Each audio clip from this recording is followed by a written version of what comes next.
So you imagine this, when you're 17, you're spending your birthday in Las Vegas, you're going to go home a champion.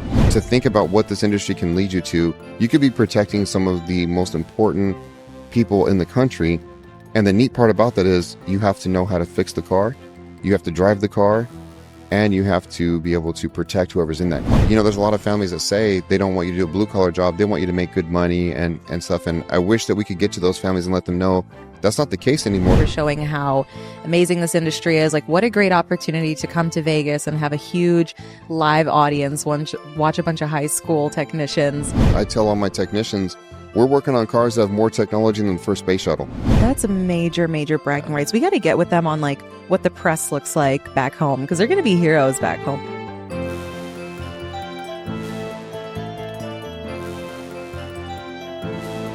We are back in the studio, Auto Care on Air at AAPEX 2025. I have someone very special in my studio, and that is Bernard Tanzi. He's the shop owner of Euro Clinic in Santa Clara, California. Welcome, Bernard. Thank you for having me. It's so super exciting. Oh, man. I'm super excited to have you. You're looking very dapper today. Thank you. I got the memo that I had to dress nice to keep up with you guys, so that's awesome. My best. You match the branding. You are hitting one of the gradients in the wall, too, so I am loving it. Perfect. I would be remiss if I didn't say that we're missing your other half, right? Yeah. Michelle Tanzi. Yeah, so she is here. She is at AAPEX 25 with us. She's been a big help with everything, and I'm sure that we can get into where she's at in a little later. Yeah. But we'll definitely bring that up. So yeah, Michelle Tanzi is here. She's been floating around. As you know, she's big with women in auto care, so she's been helping out a lot with that, and also with something that I had going on. And yeah, so we're super excited that we're all here. Yeah, shout out to Michelle. We miss you, Michelle. We're going to get you on the podcast next. But I'm really excited to have you because we did something brand new at AAPEX that we have never done before. So I hear we had some students fly in and have a competition to break down and rebuild some engines. So tell me about this because I am so stoked. Yeah, that's correct. Gave him a shout out earlier, but Mark Bodansky from AAPEX and the Auto Care Association, Lisa Collette from AutoZone and Women in Auto Care, they had this vision of bringing some more excitement to AAPEX. They wanted to bring this engine building competition to AAPEX, to Joe's Garage. They brought me on, and we made it happen this year. Super excited that I was even honored to even be a part of it. So what we did is we reached out to some of the top tech schools in the country. Now, you know, when it's your first one, it's hard to get some traction going, but we got a couple schools here. One school was from Kansas City. 2 schools were local here in Las Vegas. And yeah, we made it happen. The kids did great. The full teardown, full reassembly. There were some hiccups along the way with all the teams. And I think the best thing that we saw is how the instructors engage with their students, how they listen to direction, their organizational skills, figuring out what went wrong, getting it put back together, and all 3 teams succeeded. And it was really exciting. Oh my God. And what kind of engine was it? Your typical Chevy, like small block V8. These were 305s. It's going to be similar to any kind of small block Ford, Chevy. Once you know one, you kind of do them all. And it's something that I felt that most of the tech schools would be familiar with because it's a great training engine. Mm-hmm. It's very common, very popular.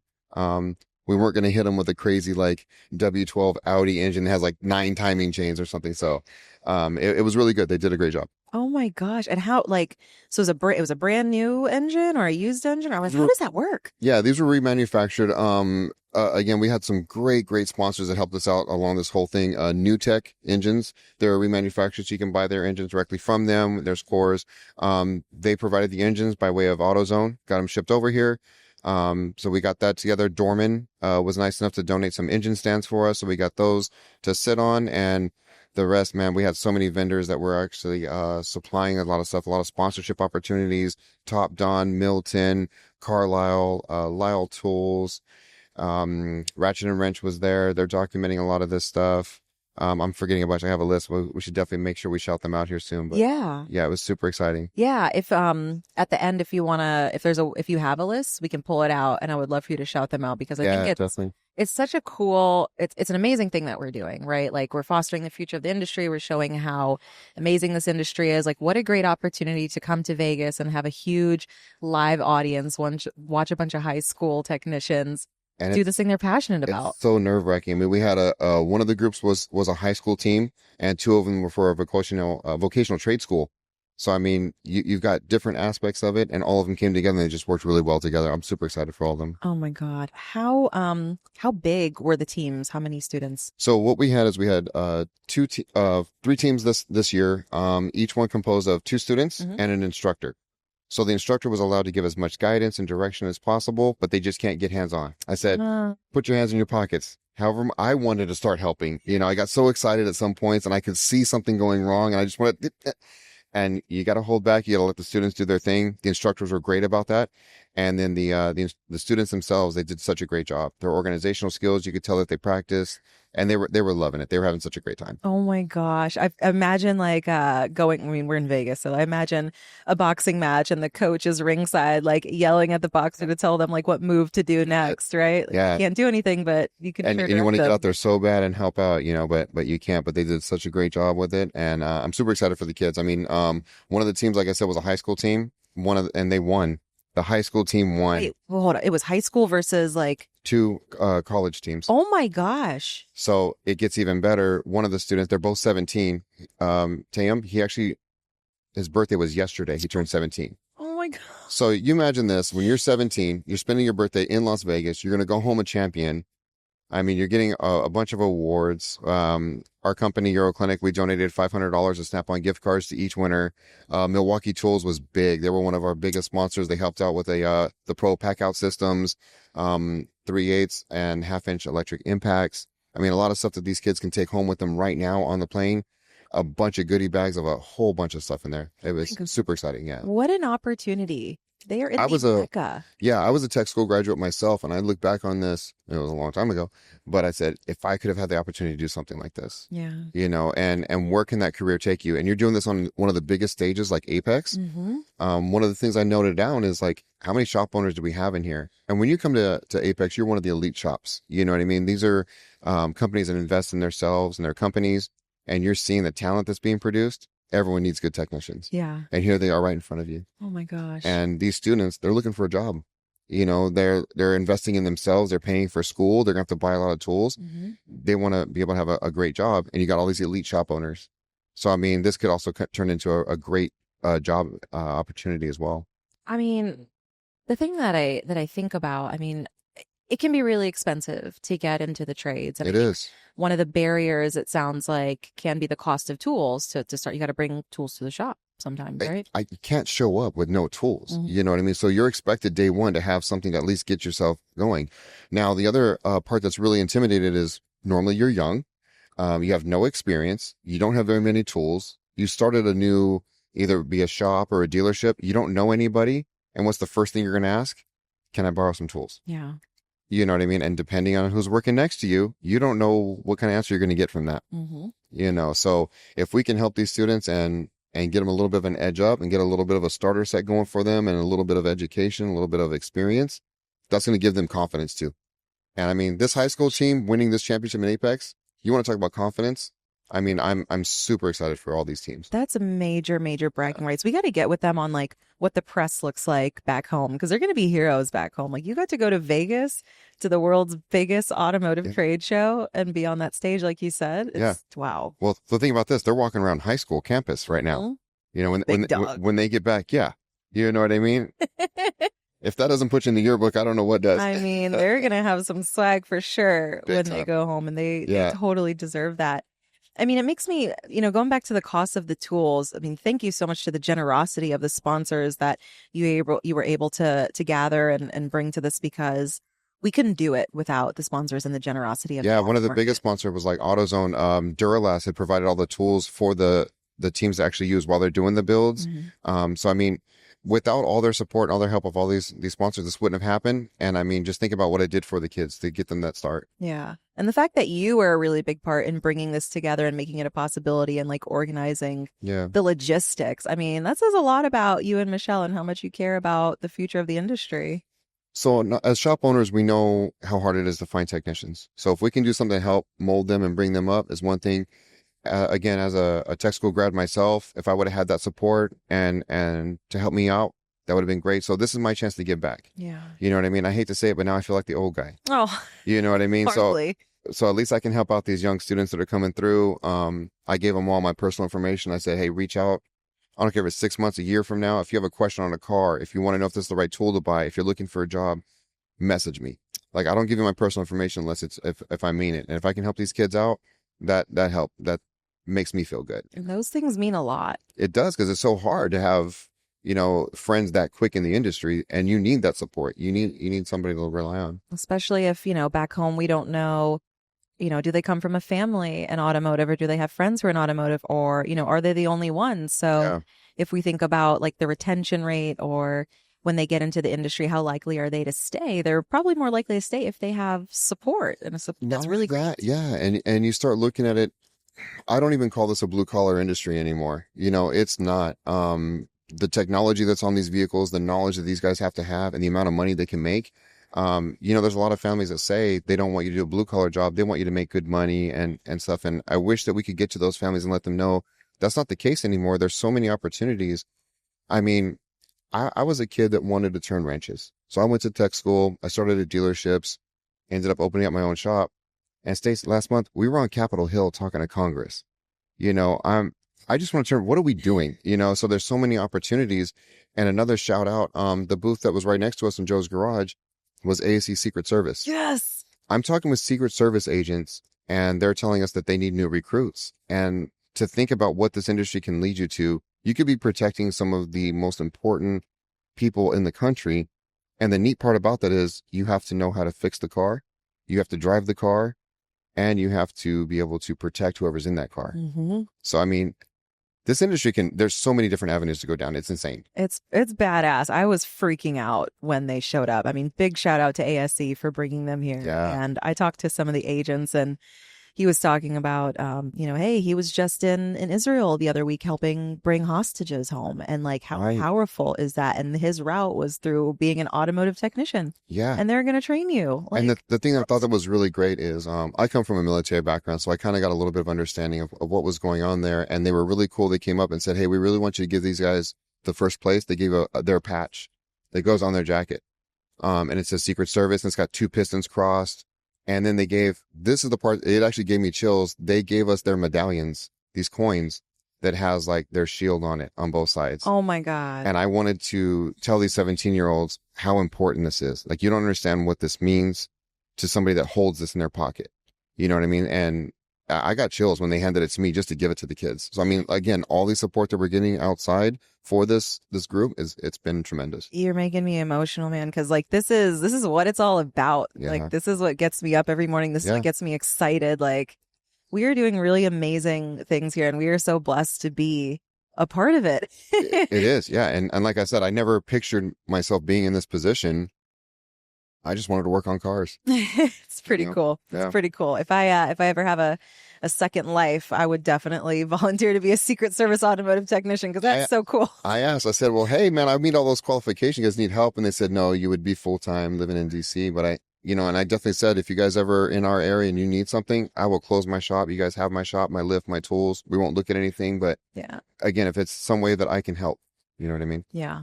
It's so gross. I have to like wipe my tears on a podcast. I'm like crying over the We're crying over the Secret Service, man. It's just this whole thing, like, it's so powerful. It is, and a lot of people don't realize that it's not just changing oil and stuff. You know what I mean? And also the educational aspect of it is I tell all my technicians, we're working on cars that have more technology than the first space shuttle. You know what I mean? So think about that when you're doing stuff. It's where the future is going to take us also, Yeah, I love sharing like those little bits and pieces of information, because when I talk to my friends and my family about what I do, they automatically assume, oh, you work in automotive, like what, you sell cars, you work for a dealer. Yeah. And then I have to like explain to them like what it is that I do and why it's so important and why we have the second largest trade show in the United States. And it's exactly that. The cars have more lines of code than a F-15 fighter jet, all this, the space shuttle, like there's so many things about it that just the regular driver or consumer doesn't know. Yeah. And how much like we do to keep the motoring public going where they need to go, when they need to get there. What it takes to get from point A to point B is not as easy as what you think. I have a client, he's a VP of NVIDIA, and he's a really good friend of mine now. And we were at his car and I had my laptop and I was just programming something, a little feature he wanted on his Audi. And he saw me messing with coding and all of his binary bits, ones and zeros. Yeah. And he says, what are you doing? I'm like, oh, I'm telling the car how to think now. I'm telling how to react. He's all, that's exactly what I do when I code my websites or I code my programs or my games or anything. It's the same thing. Yeah. So I mean, we're on the same level here. You know what I mean? But we have a perception that we've gotta change because we're doing some really amazing things. Yeah, and I think the best way to do that is coming to AAPEX every year and showcasing all that stuff, seeing what the new technology is doing and everything. So it's great. Absolutely. So I saw some news the other day, and it got me super excited because Home Depot, everybody knows Home Depot, Sure. They're offering free pro training for the trades now. So basically, you can sign up through Home Depot if you want to be a contractor and learn a trade through Home Depot for free. Wow. So basically, they're trying to help supplement the trades by providing completely free training. And clearly, they're working really hard to remove barriers in order to get more people there. And I think we need it. Can we do that in automotive? Why not? Why not? Yeah. All you need is somebody to do it. And if they want to volunteer and help out to do that, you know, I would love to do something like that. You know, that again, it's a way of giving back, and it's also prepping the next generation coming in because we need those skilled trades. Yeah. You know, the automotive world, the plumbing, the construction, that's what keeps America moving. That's what keeps the buildings going. That's what keeps everything flowing. And we'll see the ROI tenfold. Big time. Big time. So we have a lot of really amazing organizations that provide training in this industry, right? Every tool manufacturer's providing trainer, you know, shout out to ASE, shout out to TechForce, all the training academies like ATI, like it's crazy. Yeah. So many, but like if we could bring all of those together in order to create something. Can you imagine that? That'd be great. It would be incredible. So that's a fun little pipe dream. You know, maybe that's something we can work on together. Let's do it. Start tomorrow. Home Depot, man. That what a cool thing. So I'm excited to dig into that. And you know, the other thing I was thinking about when you were talking, again, we're in Vegas, so everything is just Vegas related. Do you watch BattleBots? You know what? I've seen them on commercials and TV and stuff. I haven't watched an entire one, but I do like what it does, what the aspect of it where they have to build and design and predict your opponent. Yeah. You know, like how can I defend my project but still annihilate the other one? Yeah. You know, how can I bring the firepower and still have the defense to it? And it's all robotics. It's all everything you're doing. I was big into RC cars and stuff like that. So it's similar. So I'm looking at this. I'm like, this is really cool. Yeah. And it's like teams of like all ages, young kids, all the way up to enthusiasts that are retired. And, you know, they were in Vegas last year and I didn't get a chance to see them, but I love watching that on Discovery. And I think about the stage that something like that has. And there didn't used to be a stage like that for STEM and robotics. And now it's really hot. But think about it. Like you said, they're kids, they're younger kids and they know how servos work and hydraulic rams and everything. Now you apply that to a lot of different trades, which is insane. You know, elevators, automotive, you know, there's so many different aspects. Once you learn that, you know, the world is your opportunity. Yeah. So I think your student engine rebuilding competition, like we're going to make the BattleBots version of that in automotive, right? Like we got an audience here today. Yep. We got to blow this up. We got to make it bigger. Yep. Next year's going to be at least double the size. Yeah. We got to like live stream it. Like we need ideas. So, I mean, whoever's got ideas, whoever's listening in, like contact us. Like, let's definitely build this thing up. If there's anything that's been produced that they see anything later on and they say, hey, I watched the program. I watched how everything went down. You guys should do it this way or do this, or you shouldn't have done that. We want all the feedback. We want all the comments because we take that as a very healthy feedback so we can make the next year even better. Yeah. So absolutely. Yeah, definitely. So I think there's a good reason why Michelle is in here, and it has to do with the competition. Yeah. So what happened? Okay. So the team is from Kansas City. Yeah. And, you know, we got some of the crowd and they're talking to them, they're cheering them on and whatnot. And someone made a joke that, hey, if you do really good here, we're going to take you and buy you In-N-Out. And they said, we've never had In-N-Out. So Michelle says, all right, if you guys win, I'm taking you guys out. Wouldn't you know it, they won. Oh my gosh. So they actually came here with, I'm probably going to script the number. I think they might have like 12 or 13 other students that came to support and watch that. And they got the instructor and everything else. And she says, I'm taking you guys all out. Oh my God. So I think there's like 20 of them all going over In-N-Out right now. No way. Yeah. Oh my God. They're having the best time. Yeah, exactly. So they got to go to Vegas. They got to do a competition and win in front of like the aftermarket's largest audience. Now they're having In-N-Out. Like, what's next, man? Well, and the cool thing about it is everything they got to take home Like I said, the goodie bags, we had trophies made for them. So they have something that they can sit on. I mean, these kids were so cute. They're standing there holding them the whole time as we're wrapping everything up. I'm breaking down stuff over there. They're still holding their trophies. We also had a larger trophy that can take back with the school so they can put in their glass case and show what they did. And when they walk down those halls, you know, they see that every day and they're like, I'm coming for you again next year. Yeah. So it's so much fun. Oh my gosh. This is just amazing. We talk a lot about workforce development in the aftermarket, getting kids more involved in this. So we talked about this was high school and college level in the Correct. competition. And I've been hearing that like maybe you need to get them involved even younger, like even middle school is where we should start be introducing these programs in the schools. Like it'd be neat if they just had like some simple things to see how things work or how things react. Kids love explosions and fire. Show them how a piston and spark plug and everything works, or something like that, just to grasp their interest. Simple things like Legos. Once you start working with something like that, working with your hands and building and modeling things, you start to gain that energy, and you're like, well, what else can I do with this? Yeah. Oh, maybe I can have it electric. And now they might go to the EV side. Now they're looking at like, well, now that I understand it, well, how does a Tesla actually work, or how does a Prius actually work? Mm-hmm. All of a sudden, you got them hooked. Yeah. And once they have that passion and drive, they're so successful and they do so well because they love what they do. Do you have a lot of Teslas out in your area? We have a lot of them. Also, Tesla is in our area. Okay. So the main plant in Newark is about 20 miles from us. We got Stanford College, and they have a big test facility there. That's where the Cybertrucks basically started popping up. So yeah, every stoplight in our area, in the Bay Area, they're everywhere. Okay, yeah. So I'm out in Virginia, out where all like the data centers are. Like 85% of the US's like web traffic goes through there. I don't know. It's crazy. It's like data center alley. Yeah. And every single person has a Tesla. Yeah. And it's just like so funny how it happened overnight. And there's a lot of kids in the area, and like the comments you hear from the kids are like, I want a Tesla, or like, oh my God, this Cybertruck is so cool. Yeah. And I'm like, okay, how do we harness that? You think this futuristic, really crazy looking thing is cool. How do we harness that and get you interested in like working in that industry and learning about how it works mechanically, or learning about how you bring a vehicle to market, or how you make the parts for the market? Like, I think there's so many cool ways to harness that. Just by that. I mean, like you said, the Cybertruck is so cool looking. It's unique. It sparks interest.